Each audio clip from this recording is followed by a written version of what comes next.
You ever feel like you're running a race you just can't win? This pressure to keep up with what everyone else has. It's exhausting, isn't it? It drains your joy, doesn't it? If we're not careful, it empties our wallets as well. Let me ask you this. What if you could step off that treadmill for good? Today is all about freedom from comparison, and today is closer than you might think. That's what I'm going to talk about on today's show. Welcome back to Financially Confident Christian. I'm Ralph. I am so happy that you've chosen to join me today. This is the daily show where we help you become a more financially confident Christian. And we're in our series trying to break those financial chains. And yesterday we had a great show about the financial strain of kids' activities. I'm going to encourage you, if you missed it, go and check it out. All of our shows are at financiallyconfidentchristian.com. But today, we're going to navigate money and social pressure. It's all around us. That social pressure is constantly bombarding us from social media. We'll talk a lot about that tomorrow. But there's this constant urge to keep up. You're probably feeling it right now. As I sat down to record today, my phone's going off with emails and social media messages. And it's constant. We scroll through social media. We see cars. We see kitchens. We see vacations. It's all around us. And if we're not careful, suddenly everything we have starts to feel small, doesn't it? And there's this natural push to upgrade, to spend more, to, hey, guess what? It's really called catching up with everybody else. But here's the problem.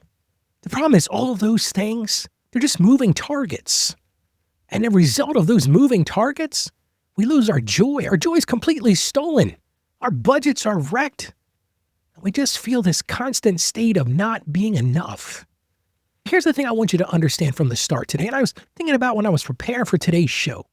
What does culture really say? The truth is our culture, and for what it's worth, it's a sad thing, but our culture thrives on comparison. Everything around us is designed to make us feel discontented. The reason it does that is it wants us to spend more. It wants us to go get those things that everyone else has, that comparison trap. I've talked about that on the show many times. But this show's about something a little bit bigger than that. And see, God's word teaches us something completely opposite of that. God's word teaches us not to covet. So let's get right into the word of God today to help bolster us and help us find that freedom I talked about at the beginning of this show.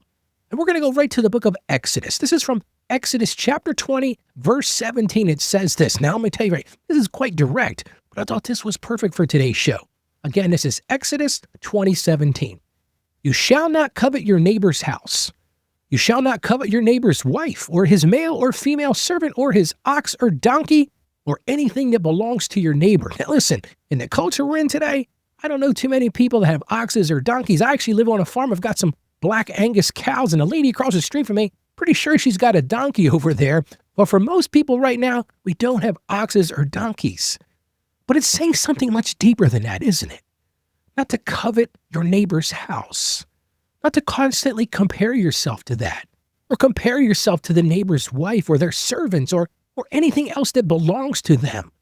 That's really what we're talking about. The Bible in this chapter of Exodus is really telling us to stop living in that comparison trap. Well, let's look at the book of Philippians, chapter 4, verses 11 to 13. This is a great way to ground yourself and finally find that freedom that we're talking about today. And this is from Philippians chapter 4, 11 to 13. And this is Paul speaking right here. It says, I'm not saying this because I am in need, for I've learned to be content whatever the circumstances. I know what it is to be in need, and I know what it is to have plenty. I've learned the secret of being content in any and every situation, whether fed or hungry, whether living in plenty or in want.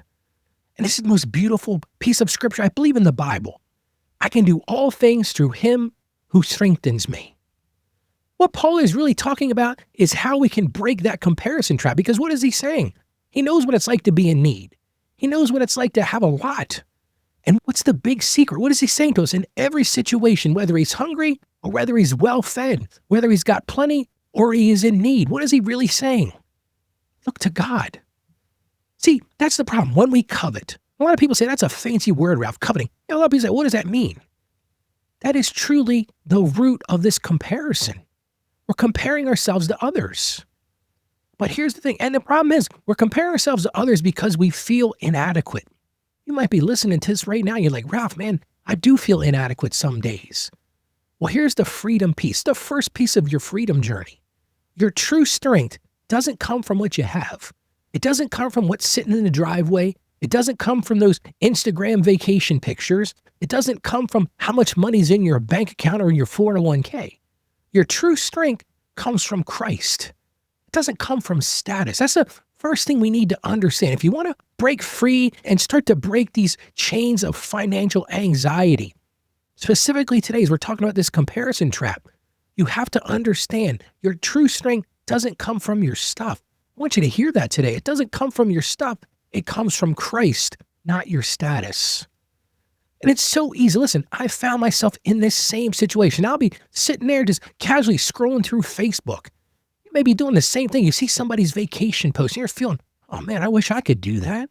They're out there having such a great time on the water skis or parasailing on some island. They're just having a great time with life.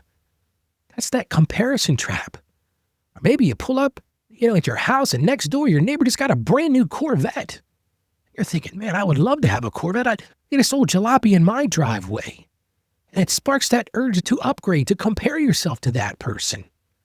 But the lesson that I learned, and listen, I was right there. I was living one time, neighbor went out and bought this brand new sports car. I said, I got to have a sports car. I ran to the store. My wife says, you're crazy, Ralph. But I went and bought a new Corvette. And what did it do? That comparison led me to debt. I really paid too much for a car. I didn't even want to drive it. But then when I finally started thinking about how do I break free of this, I needed to learn contentment. So that's my big takeaway from today. Your action item for today is to learn how to step off that treadmill. And the way you do that, and there's no secret sauce to this. It's really this simple. It's time to practice what I'm going to call radical contentment. Now, it is radical because this is completely against what the world says. I do a weekly show. It's called Truth Unveiled with Ralph. And I did a show a couple weeks ago about finding your true value. I'm going to encourage you to check that out. You can see that at truthunveiledwithralph.com, and I'll put that in the show notes. But we need to break free of this. We need to get off that treadmill. And the best way to do that is to practice radical contentment. And here's something that's really countercultural. Think about celebrating others' blessings without turning them into your burden. Because when we see someone else's stuff, it becomes a burden to us. Well, we got to have that. And we got to guard our heart against triggers. Now you might be saying, Ralph, okay, that sounds great, dude. But how do we make that happen?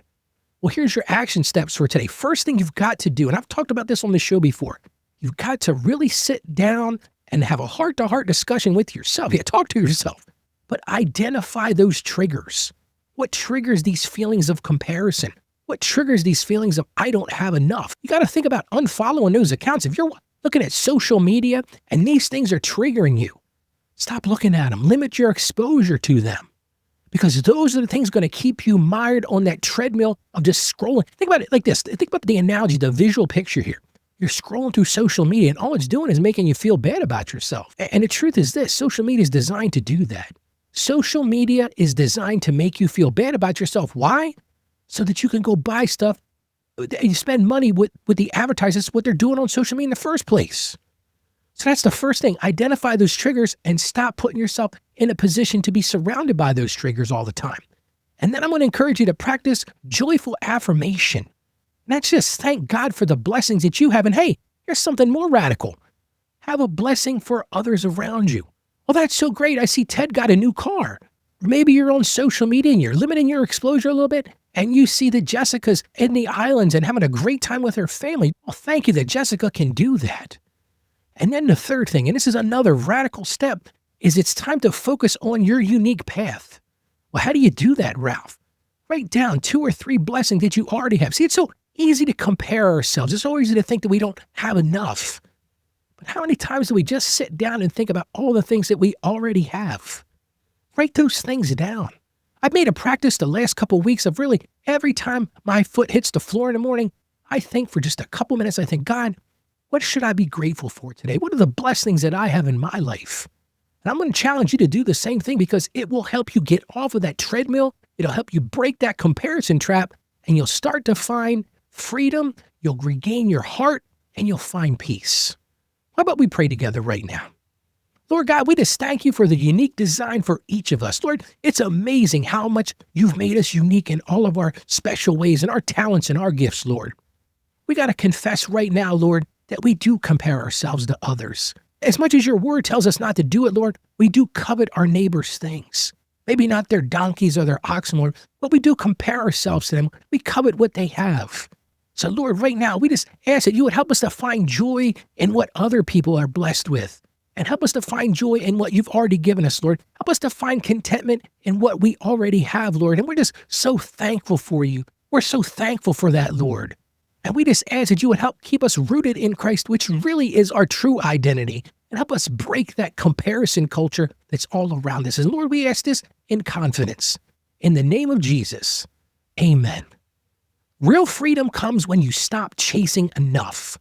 I want you to hear that today. Real, true freedom. It comes when you stop chasing enough. So it's time to step off that treadmill, and it's time to truly embrace that radical contentment. And while we're talking about things, I would love it if you'd share the show with somebody. I'm really working right now to grow the show. My goal is to grow the amount of people that we're impacting because, listen, there's a lot of people that are stuck on these treadmills of comparison. They are spending their way into debt that they're never going to be able to pay off. And you could impact them. Just send them an email, send them a text, just send them right to our website. That's financiallyconfidentchristian.com. Hey, share the wealth because you don't know. Somebody out there could be stuck on this treadmill themselves, and you sharing the show can make all the difference. And listen, while you're out there, I want to give you a copy of my book. I just finished releasing my third book. It's called Becoming a Financially Confident Christian, and it's yours absolutely free. Go right to the website, get a free download of that. Just go to financiallyconfidentchristian.com/becoming. Now, tomorrow on the show, we're going to dig a little deeper into this. We're going to talk about why these ads all around us make us feel like we need more stuff. Well, more importantly than that, I'm going to tell you tomorrow how to fight back. Yeah, we're going to get in a boxing match, and we're going to push back against these ads that make us feel inadequate. So tomorrow's show is going to be one you don't want to miss. So as I close today, I just want to remind you this. You can do this. You have the strength. You have more strength than you can imagine. And as Paul said, I can do all things through him who gives me strength.